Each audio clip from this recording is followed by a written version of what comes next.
Que pensez-vous des dernières nouvelles concernant Meng Wanzhou, la fille aînée de Ren Zhengfei, fondateur de Huawei?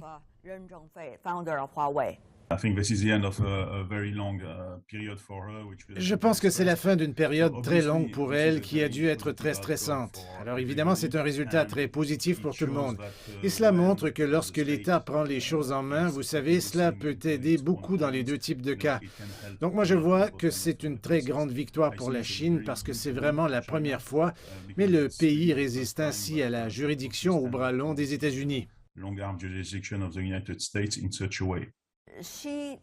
Elle n'a pas plaidé coupable, mais elle a signé un accord de poursuite différé. Qu'est-ce que ça veut dire?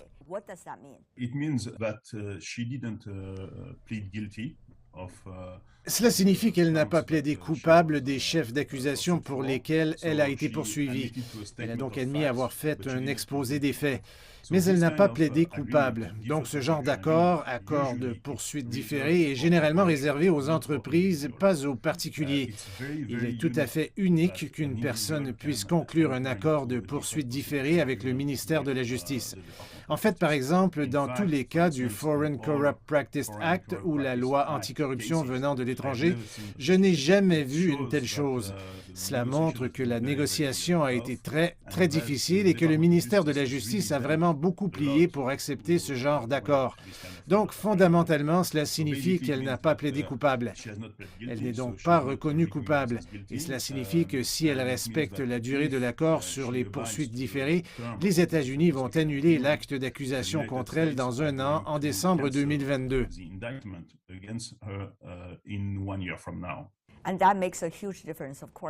Et cela fait une énorme différence, bien sûr, Fred.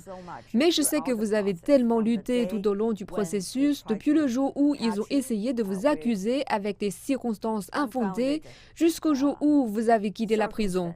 Parlez-moi de la façon dont vous avez lutté, de ce qui vous a finalement amené à prendre la décision que vous avez prise.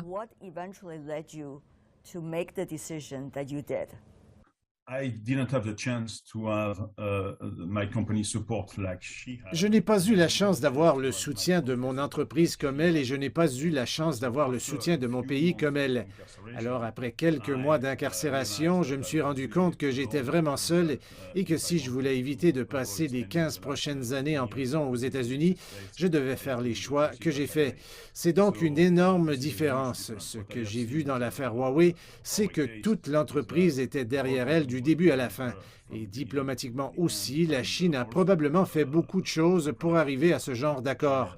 Ce qu'il faut retenir, c'est que mon cas s'est produit en 2013 et 2014. À cette époque, le monde n'était pas aussi conscient de la juridiction au bras long des États-Unis. Il y a eu quelques cas avant l'affaire Alstom, mais ces cas sont passés inaperçus de la plupart des gens. Même en France, il a fallu attendre l'affaire Alstom pour changer la loi anticorruption française afin de protéger les entreprises françaises, etc.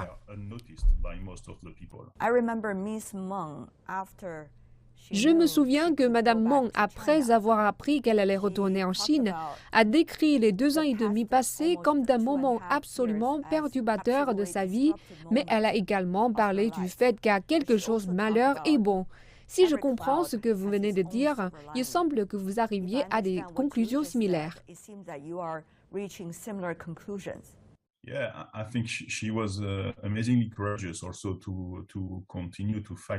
Oui, je pense qu'elle a été incroyablement courageuse de continuer à se battre. Et le résultat d'hier est vraiment incroyable. Je pense donc qu'elle a bien fait de ne pas abandonner. Ces 2 années et demie ont aussi été très compliquées pour elle, pour sa famille, pour son père, pour tout le monde. En fin de compte, aucun pays européen ne le dira, mais tout le monde, au fond, devrait être reconnaissant de ce qui se passe ici, car c'est vraiment l'une des premières fois qu'un pays tient vraiment tête aux États-Unis pour arrêter cette folie de la juridiction au bras long. En fait, cela profitera à beaucoup d'autres pays à condition qu'ils aient le courage de faire la même chose, de se lever et de riposter. Voyons ce qui s'est passé, mais cela va probablement être, espérons-le, un tournant. Maintenant, cela ne veut pas dire que tout serait plus facile maintenant, car je pense que les États-Unis n'arrêteront pas de choisir leur loi comme arme économique, mais au moins maintenant, nous voyons qu'ils pourraient obtenir une réponse à cela.